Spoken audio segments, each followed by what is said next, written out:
Olá, caros irmãos, muito boa noite. Que a doce e serena paz do Cristo reine em nossos corações hoje e sempre. Meu nome é Mônica Oliveira, sou trabalhadora voluntária do Núcleo Espírita Alta de Souza, que se localiza em Recife, Pernambuco, no bairro do Ipsepe. Estamos em ano comemorativo dos 50 anos da nossa casa. Agora, nesse momento tão diferente para a humanidade, nessas novas oportunidades de renovação íntima, damos continuidade a nossas palestras que ocorrem publicamente em nossa instituição agora, no momento online.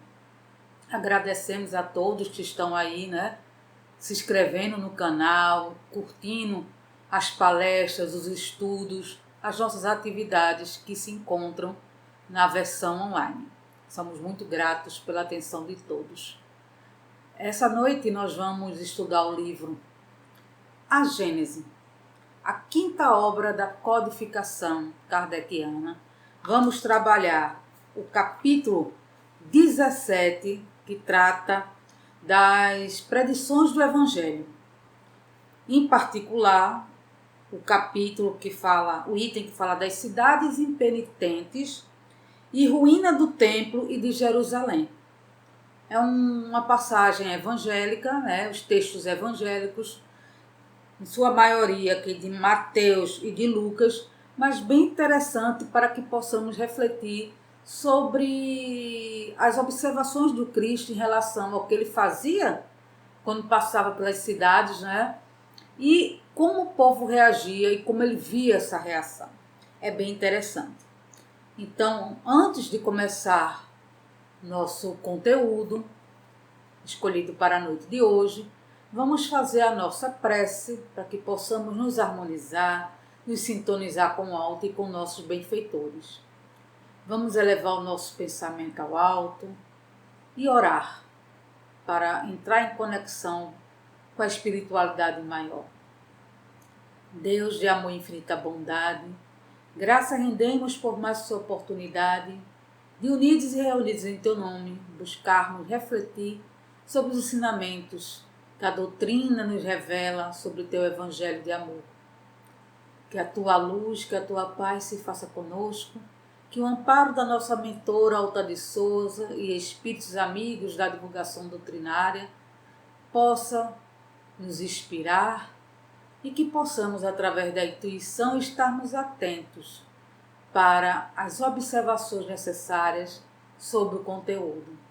Que Tua luz resplandeça em nós, que Teu Evangelho seja sempre o nosso farol seguro para a nossa paz íntima, para que possamos levar paz aonde quer que vamos. Nos guarde e protege, hoje, agora e sempre. Graças a Deus. Então, meus irmãos, vamos dar início ao nosso trabalho da noite de hoje, de divulgação doutrinária, e eu vou pedir licença para ler o texto evangélico, no caso aqui de Mateus, do capítulo 11, versículos 20 a 24, para que possamos entender um pouco dessa observação que o Cristo faz e que Mateus nos traz. Das cidades impenitentes. Começou então a reprochar as cidades onde fizera muitos milagres, por não terem feito penitência. Ai de ti, Corazim! Ai de ti, Betsaida! Porque se os milagres que foram feitos dentro de vós tivessem sido feitos em Tiro e em Sidom, há muito tempo teriam elas feito penitência com saco e cinzas. Declaro-vos por isso que no dia do juízo, Tiro e Sidom serão tratadas menos rigorosamente do que vós. E tu, Cafarnaum, elevar-te-ás sempre até o céu? Serás abaixada até o fundo do inferno? Porque se os milagres que foram feitos dentro de ti houvessem sido feitos em Sodoma, esta ainda talvez subsistisse hoje. Declaro-te por isso que no dia do julgamento o país de Sodoma será tratado menos rigorosamente do que tu. Então o texto evangélico deixa claro a observação que o Cristo faz das benfeitorias, né, que ele causou naquelas cidades, no caso aqui em Corazim e Betsaida, a oportunidade que eles tiveram de conhecer o Cristo e de participar daquele momento renovador para a humanidade. Os fenômenos ali praticados, o evangelho ali falado e vivenciado e muito bem orientado, porque era o Cristo. Mas nossos irmãos ainda não estavam, vamos dizer, envolvidos nesse momento de renovação. Eles não conseguiram perceber a grande oportunidade que estavam tendo. E é por isso que o Cristo diz que Sodoma, no caso aqui, quando ele fala, será menos... será tratado menos rigorosamente. Sodoma será tratada menos rigorosamente do que as outras. Por quê? Porque ela não teve a oportunidade de despertamento com a presença do Cristo, com seus ensinamentos e com exemplos que ele deu. Então começa aí a nossa grande reflexão, né? O que estamos fazendo com o que aprendemos do Evangelho do Cristo. O que aconteceu com essas cidades? Não é porque não despertaram para essas verdades que o Cristo levou e vivenciou plenamente para todos eles. O Cristo também faz uma observação sobre o saco e as cinzas, uma prática judaica onde se expressava suas angústias, um momento de dor e ao mesmo tempo de penitência, de suplício por algo que aconteceu, alguma perda, um sofrimento maior, né, uma morte de algum ente querido. Então, quando ele fala que não se penitenciaram, porque era uma prática judaica, era que vinha desde Jó, de Davi, né? Então, os judeus, eles tinham esse costume, quando se deparavam com algo, alguma situação que eles precisassem refletir, renovar-se, fazer jejum. Então estava associado a isso. Então Jesus lembra que não fizeste a penitência. Tanto Corazim como Betsaida, como Cafarnaum. Cafarnaum foi onde o mestre começou o seu messianato, né? Foi lá que ele fez grandes prodígios e ele faz a comparação aí com Sodoma, né? Porque Sodoma tinha uma fama péssima, né? Mas ele diz, por eles não terem conhecido as verdades que eu te revelei, que eu vos revelei, eles serão julgados mais brandamente. Ou seja, eles não tinham conhecimento de tudo isso, dessas verdades, do amor de Deus por todos os seus filhos, do Deus único, da capacidade de renovação que todos nós temos, das orientações da imortalidade, da nossa capacidade de amar e de servir. O Cristo foi muito perseguido porque ele lutava contra tudo, né? Ele demonstrava que nada que se dava valor demais, materialmente falando, tinha importância para Deus. E os homens da época, principalmente, né, os sábios da época, os homens do Sinédrio, tinham horror a isso. Eles eram pessoas de grande posse, né, de recursos muito grandes, utilizavam da sua inteligência, dos seus conhecimentos religiosos também, se colocando superior a toda a gente. Então, as cidades em que o Cristo teve presente, em que ele buscou servir, despertar o sentimento de Deus, do amor dele por suas criaturas, da prática da caridade, da vivência do amor, infelizmente, não despertaram para essas verdades. Infelizmente, foram cidades e localidades que viveram em conflitos constantes, como Jerusalém até hoje, né? Mas a época após Cristo 70 anos depois ainda se passavam por sofrimentos grandes, né, em relação à escravidão, perdas e conquistas.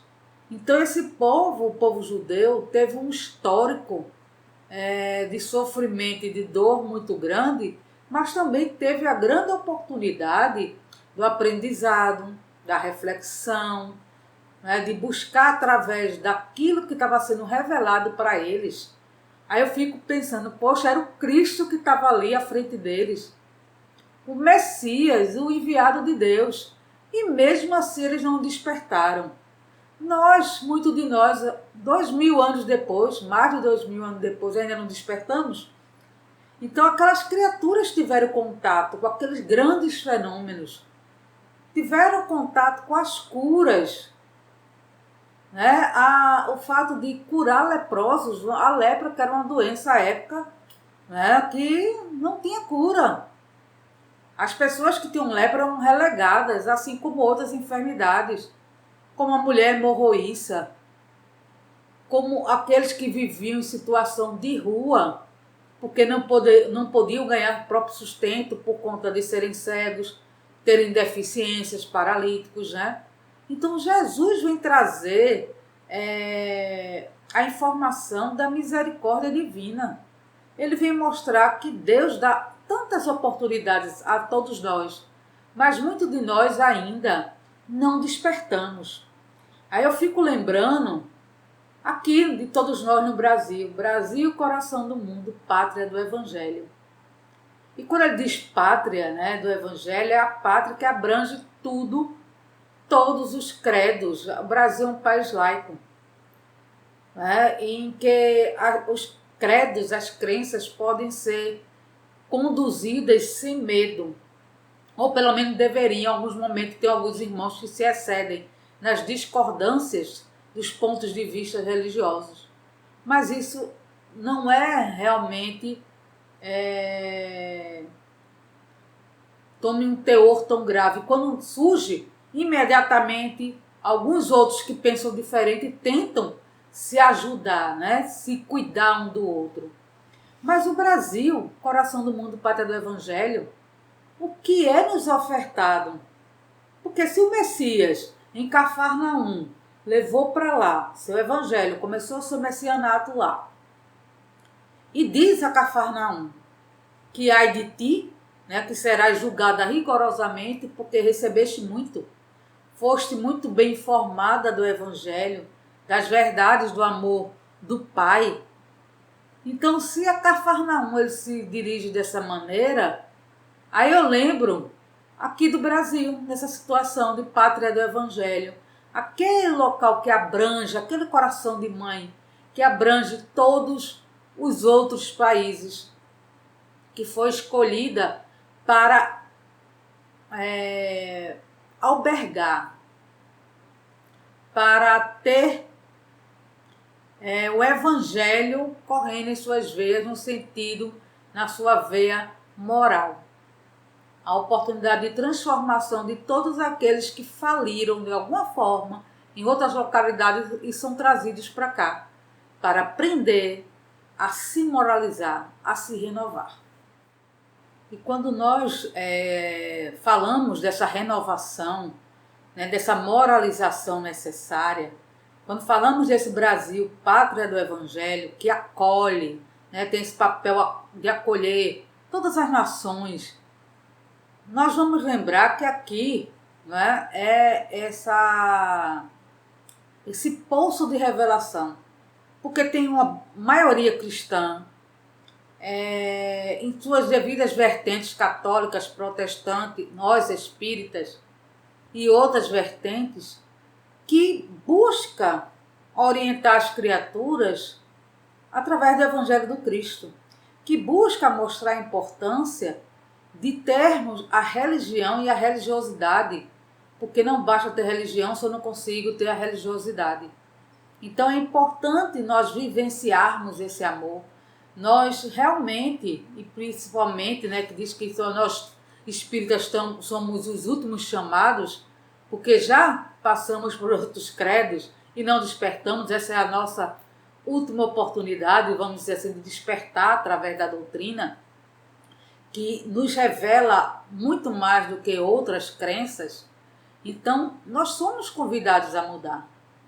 Quando nos deparamos com os ensinamentos, com as práticas cristãs, nós estamos tendo essa oportunidade que o Cristo deu.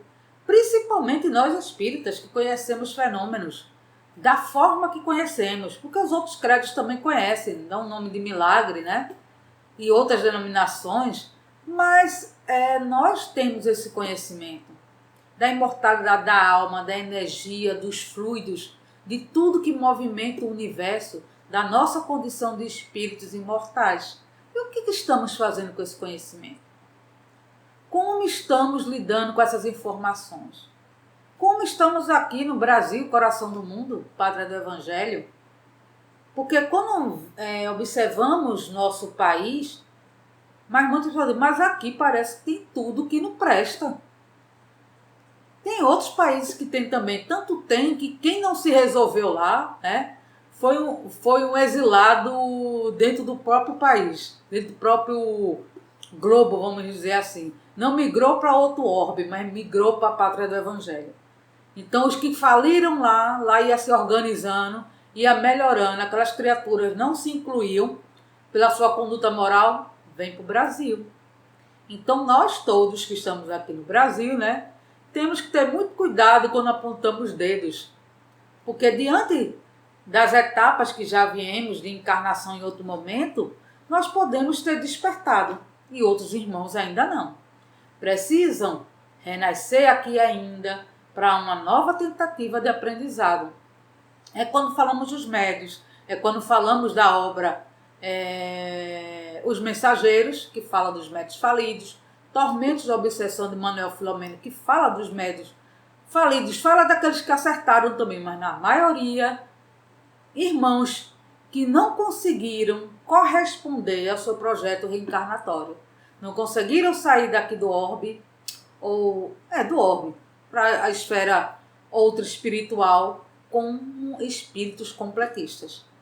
Então, o Brasil é o grande celeiro de amor que dá oportunidade, mesmo com toda a dor e sofrimento que nós vemos, que é o que tinha em Cafarnaum, em Jerusalém, nas outras cidades, nós somos capazes de parar e refletir sobre os ensinamentos que estamos tendo e de fazer esse momento, né, nesse momento atual, mais ainda nós somos convidados a fazer esse momento de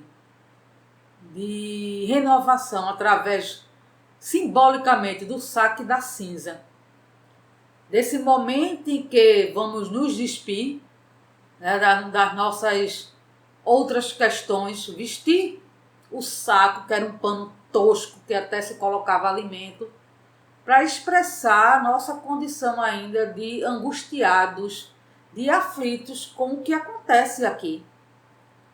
E nós estamos nesse contexto, nós somos convidados a fazer a nossa parte de mudança, de transformação, de estarmos atentos para que não sejamos uma nova Jerusalém, para que não sejamos, construamos nossos templos físicos, né? Necessário, né, ao momento atual, à contemporaneidade da humanidade, mas que como Salomão construiu lá um templo, né, botou a Arca da Aliança, guardou os escritos de Moisés, segundo reza a lenda, como se tudo que o Cristo ou Deus trouxe desde os profetas, que Jesus falou que Jerusalém não conseguia honrar seus profetas, tudo que foi trazido pudesse ser guardado de forma material. A gente pode até guardar, mas se eu não internalizo aqueles ensinamentos que estão ali, pode ter a arca de ouro que for, pode ter o templo que for, não valerá de nada. Então, quando a gente conhece a história bíblica, a história religiosa, principalmente através do catolicismo, nós vamos ver, e do judaísmo também, essa questão da Arca da Aliança, de Salomão construir o templo, daquele templo ser destruído, do povo hebreu ser escravizado, ora estava livre, né? Ora era escravizado. Então, como esse povo sofreu e sofre até hoje com essas questões de posse, de política, né? Jerusalém está aí, Israel está aí, mostrando isso. Quando Jesus diz que viverás em conflitos, sendo destruída e renovada, é em relação a isso. Cada queda é uma oportunidade de reflexão, de vestir o saco e se sujar das cinzas. É uma oportunidade de reflexão para o povo. É uma oportunidade para nós. Quando se fala da quarta-feira de cinzas, que jejuma, que há esse sentimento de arrependimento pelos erros, né? É simbolicamente essa questão de pararmos para observar como está a nossa vida, como está a nossa conduta, né? Como está o nosso templo. Será que o nosso templo íntimo está bem resolvido? Será que estamos aproveitando as oportunidades que nos foram dadas? É para que nós pensemos, principalmente nesse momento atual, nesse momento de transição que nos convida a vestir o saco e passar a cinza. E vamos ver que no Evangelho segundo o Espiritismo, deixa eu pegar aqui para eu ser fiel ao texto, né, no capítulo 18, muito será cobrado a quem muito foi dado. Muito se pedirá àquele que muito recebeu. Né? Porque está no capítulo muitos chamados e poucos escolhidos. E diz o texto de Lucas e de João: o servo que souber da vontade do seu amo e que, entretanto, não estiver pronto e não fizer o que ele queira, o amo, será rudemente castigado. Mas aquele que não tenha sabido da sua vontade e fizer coisas dignas de castigo, menos punido será. Muito se pedirá àquele a quem muito se houver dado, e maiores contas serão tomadas àquele a quem mais coisas se haja confiado. São Lucas, capítulo 12, versículos 47 a 48. Aí vem João: vim a este mundo para exercer um juízo, a fim de que os que não veem vejam e os que veem se tornem cegos.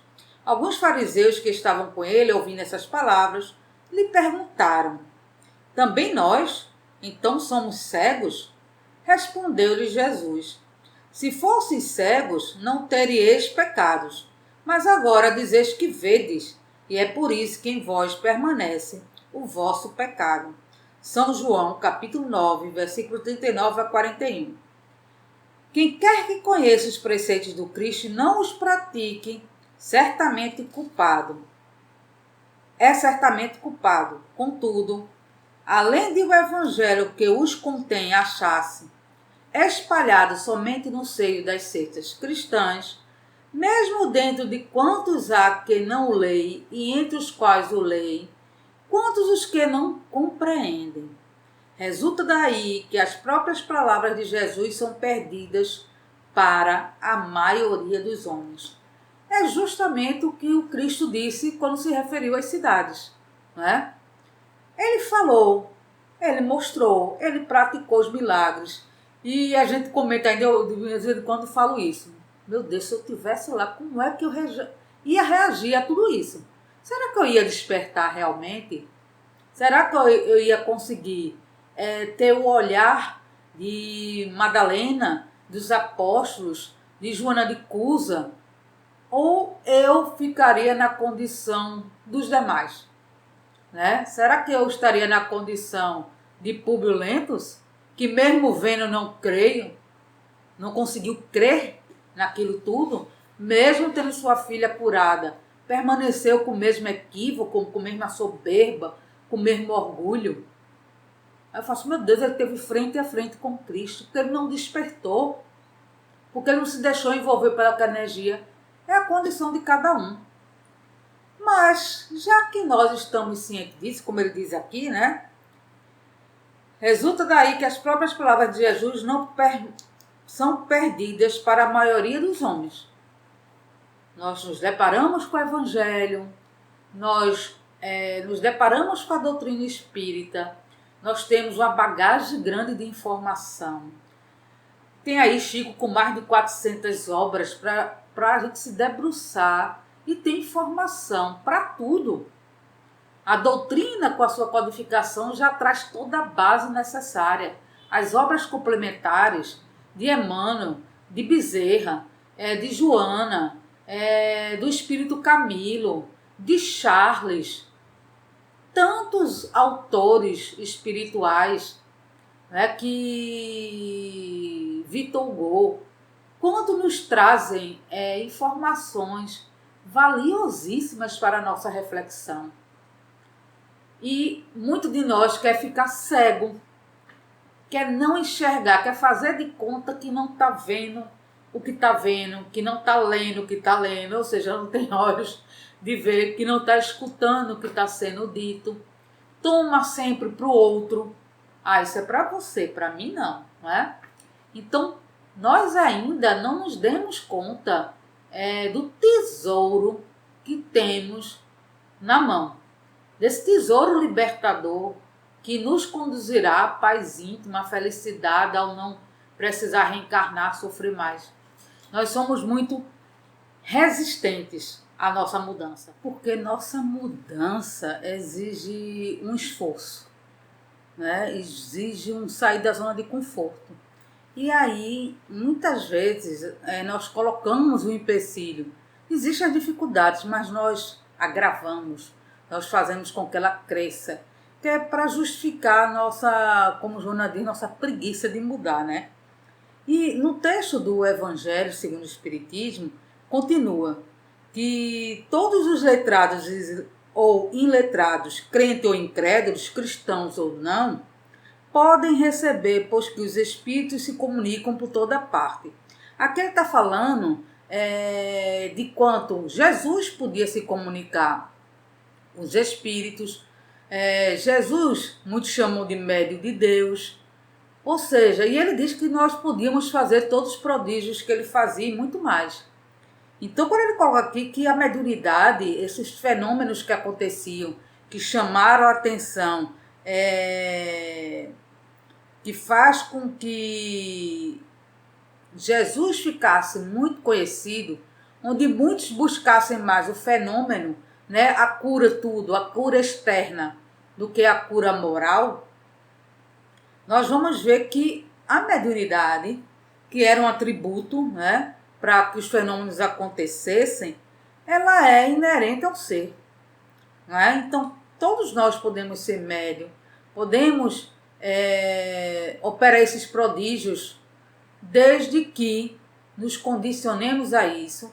Agora, enquanto espíritas, sabemos que é uma faculdade nos ofertada para a nossa renovação moral, para que nós saiamos dessa zona de conforto nossa e busquemos servir e praticar a caridade que vai ser ofertada a todos nós, trabalhadores mediúnicos, com o aprendizado que temos nas reuniões, com as comunicações mediúnicas. Aí ele diz: aquele, portanto, que não aproveita esta máxima para melhorar-se, que as admira como coisa interessantes e curiosas, sem que lhe toquem o coração, que não se tornam nem menos vãos, nem menos orgulhosos, nem menos egoístas, nem menos apegados aos bens materiais, nem melhor para seu próximo, mais culpado é, porque mais meios tem de conhecer a verdade. Veja o puxão. Aí, antes desse texto ele faz: não se pode desculpar nem com a falta de instrução, nem com a obscuridade do sentido alegórico. Aí nós vamos lembrar que os bons espíritos nos dizem isso. Mas eu não tomei conhecimento. Aquele livro eu nem li, mas ele lhe foi ofertado. A espiritualidade maior colocou alguém no seu caminho que disse: tem um livro que tu podes ler, que vai ser ótimo. Vai dar um bocado de resposta sobre isso aí. Tá certo. Depois eu pego contigo, Ou se pega, fica lá na estante.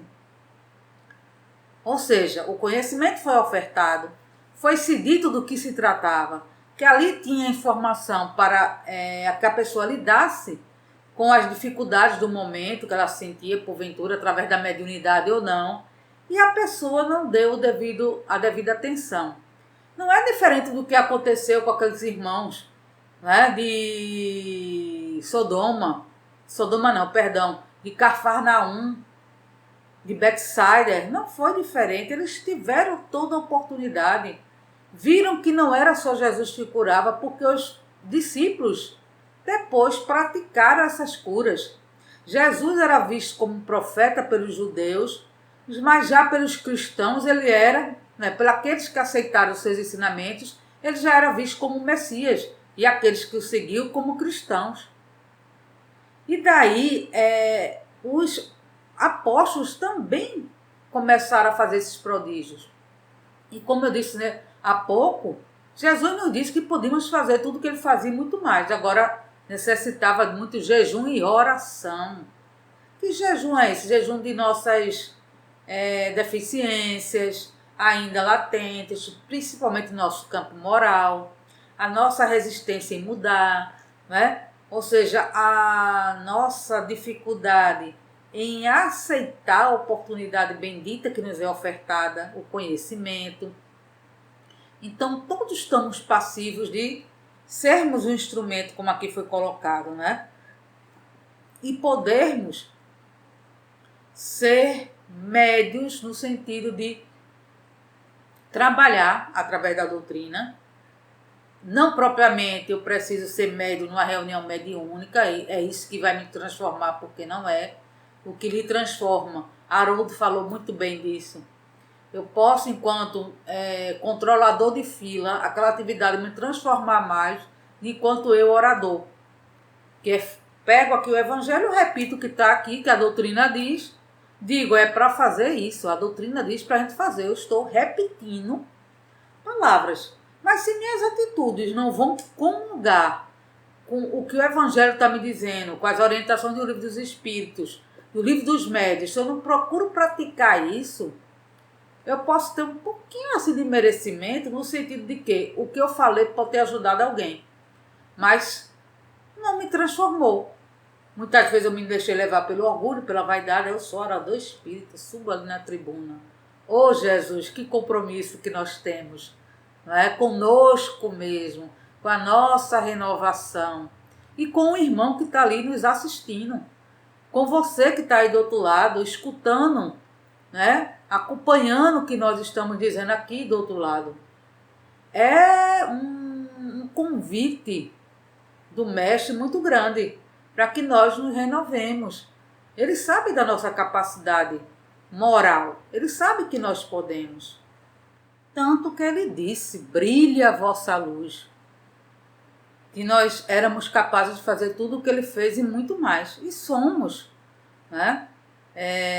Jesus, quando prediz o que aconteceria em Jerusalém, ele fala muito dessas questões, ou seja, eles não despertaram e que ela viria a ruína, que seria um local de muitas lutas, de guerras, que seria destruída e construída. Então, quando Jesus traz isso para o povo, quando ele fala assim para Jerusalém, é porque ele lembra que lá foi o berço em que ele levou seu evangelho. As pessoas tiveram todo esclarecimento, ou a boa parte a quem buscou, nem que fosse na hora de buscar só o alimento material, mas ele conseguiu passar para aquelas pessoas o que era o evangelho, o que era o libertar de consciências, o que era a caridade bem praticada, bem sentida, não é? Os homens, muitas vezes, nós interpretamos a nosso bel prazer as escrituras, o que o Cristo disse, adaptando muitas vezes as nossas conveniências. O que o Cristo disse é o que está certo. Há os erros de tradução nas obras religiosas, terá. Como pode acontecer até com as obras doutrinárias, cabe termos de quem traduz e levou para esse lado, tem outro sentido, outra conotação.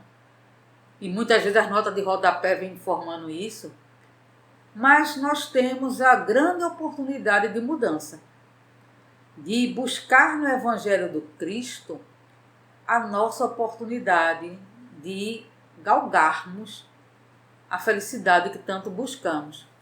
E vai se fazer uma consideração aqui ao final do texto do Evangelho, que agora eu estou amparada, né? Porque fala dos muitos chamados, poucos escolhidos, que foi o que Jesus fez. Jesus chamou, fez aquele primeiro chamado lá, mas muitos de nós não despertamos para as suas verdades.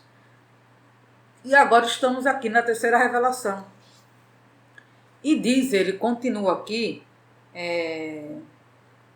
os médios que obtêm boas comunicações, ainda mais censuráveis são, se persistem no mal, porque muitas vezes escrevem sua própria condenação, e porque se não os cegasse o orgulho, reconheceriam que a eles é que se dirigem os espíritos. Aos espíritas, pois, muito será pedido, porque muito hão recebido. Mas também aos que houverem aproveitado, muito será dado. Né? O primeiro cuidado de todo espírita sincero deve ser o de procurar saber se nos conselhos que os espíritos dão, alguma coisa há que lhe diga respeito. O Espiritismo vem multiplicar o número dos chamados pela fé que faculta. Multiplicará também o número dos escolhidos. Então, nós recebemos o primeiro chamado lá, apesar de Severino Celestino dizer, eu não estava lá não, né? Mas vamos dizer que a gente nós viemos, né, lá daquelas paragens daquela época e não despertamos. Tivemos toda a oportunidade de refletir sobre o Evangelho, sobre os ensinamentos. Tivemos a segunda revelação, tivemos a primeira com Moisés, a segunda com Jesus, a terceira, a doutrina espírita, a revelação dos espíritos, mais diretamente, de forma mais aberta, onde se levantou realmente o véu, né? E o que é que estamos fazendo com esse conhecimento? Sejamos médios ou não. O que é que estamos fazendo com essa oportunidade bendita para que não terminemos como os irmãos, onde ele se refere de Jerusalém, de Cafarnaum, de Sidom, né? O que estamos fazendo para mudar? Estamos abraçando o momento atual dessa pandemia, né? Dessa oportunidade bendita, onde a misericórdia está imperando? O que estamos fazendo do nosso dia a dia, do nosso conhecimento, como estamos aplicando? Estamos sendo as pessoas fraternas? Estamos sendo os espíritas, de fato, no sentido de buscar auxiliar o máximo que podemos, dentro das nossas limitações, mas nos esforçando sempre para fazer o melhor? O que é que estamos fazendo do conhecimento do Evangelho do Cristo em nossas vidas, nessa encarnação? Como estamos conduzindo nossos sentimentos, nossos pensamentos e nossas ações? A vida nos oferta, como o Brasil, coração do mundo, pátria do Evangelho, grande oportunidade de nos depararmos com o serviço da caridade, do amor ao próximo. Não é à toa que aqui tem as dificuldades, as deficiências que tem, não. É porque a gente precisa para exercitar ainda em nós essa centelha de amor que será expressada através da caridade. Então, quando ele diz aqui, mas também aquele que acolher a informação, aquele que souber usá-la, né, que fizer por onde, será agraciado com o amparo divino. É como Jesus disse lá no início do texto, na Gênesis, aos irmãos de Cafarnaum, que se Sodoma tivesse tido os esclarecimentos que eles tiveram, talvez já tivesse se libertado. Não teria sido destruída como foi. E que diante do julgamento, né, ela teria mais misericórdia, porque não foi despertada pelos ensinamentos de Jesus. Então veja o nosso compromisso enquanto cristãos e enquanto espíritas. O Cristo, como diz o nosso irmão Lucas, o Cristo ainda espera por nós, né? E que possamos buscar cada vez mais ser instrumento do seu amor. Que nós possamos ser os escolhidos, realmente os trabalhadores da última hora, aqueles que estão tendo a grande oportunidade de que, com a doutrina espírita, despertar para as verdades do Evangelho, despertar para a oportunidade bendita de refletirmos de quem somos nós, espíritos imortais, que já fomos esclarecidos em tantos outros momentos, mas que infelizmente não despertamos em outras oportunidades. Não buscamos nos trabalhar intimamente e agora estamos sendo convidados, através da doutrina espírita, para aquela frasezinha: o verdadeiro espírita será reconhecido pelo esforço que empreende para vencer suas más inclinações. Então, enquanto espíritas, se nos consideramos atualmente espíritas, se já conseguimos entender o básico dessa doutrina, da nossa condição de espíritos imortais, de fora da caridade não há salvação, que o Evangelho do Cristo é o nosso farol seguro, o que estamos esperando para mudar? O que é que estamos esperando para dar o grande passo? O grande passo de realmente pegar o conteúdo do Evangelho e internalizar na nossa vida. Não é para ser o melhor, não. É o que se esforça, é o que tem mais qualidade. Não é isso. Mas é para agradar a Deus. E, consequentemente, cultivarmos a felicidade e a paz íntima que tanto buscamos. E cultivando essa felicidade e essa paz íntima, podermos, aonde chegarmos, levá-la ao ambiente que nos encontremos. Ter sempre um olhar observador de amor, de fraternidade, de indulgência para com o outro. Reconhecer que muitas vezes o outro não despertou como nós despertamos, porque ele terá o tempo dele. Mas o que nós pudermos fazer com o exemplo, como dizia Francisco de Assis, vai pregar o Evangelho e, se for necessário, fale. Então nós somos convidados, através da doutrina espírita, através da terceira revelação, enquanto tendo a oportunidade, como teve aqueles que passaram pela primeira revelação e pela segunda revelação, a grande oportunidade de descortinar nossa mente, de ter novos olhos sobre a condição de nós aqui na Terra e buscarmos, de fato, sermos criaturas melhores. Fazer o que diz aqui no finalzinho, enquanto nós espíritas, né? O Espiritismo vem multiplicar o número dos chamados. Pela fé que faculta, multiplicará também o número de escolhidos. Que possamos ser esses escolhidos. Que possamos empreender nosso esforço de cada dia. É uma luta? É. Mas quem disse que ela não é possível? O próprio Cristo disse que era. Quem somos nós para dizer que não? Então vamos abraçar essa oportunidade. Estamos numa fase de transição, estamos sendo convidados a mudar, a ter um olhar de compaixão, de caridade, de amparo, de indulgência, de fraternidade para com o nosso semelhante. Sejamos esse instrumento de amor, sejamos aquele que internamente busca vencer a si mesmo, com paz, com serenidade, com amor, servindo ao Cristo com toda a dedicação que seu Evangelho merece. Que possamos estar sempre envoltos no seu amor, banhados pelas suas energias salutares e sim, sermos instrumento da sua grandiosidade, do seu Evangelho, amando e servindo, hoje e sempre. Muita paz para todos nós.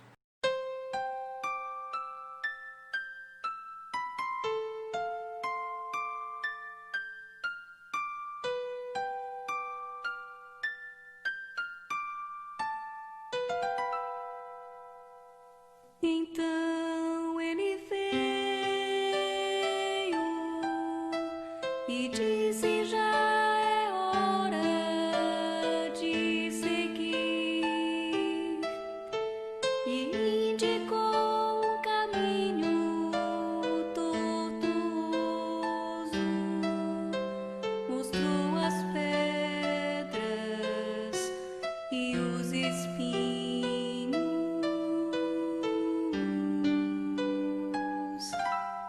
e quando viu que o medo assolava os nossos corações, nos fez olhar o sol atrás dos montes, só disse: confie em mim, vão.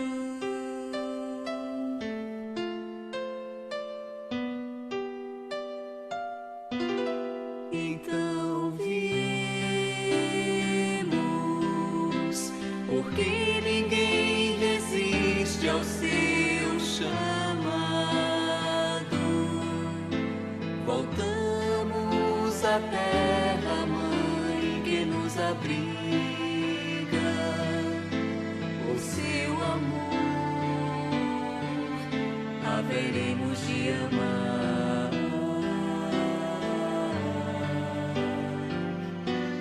E ao final da luz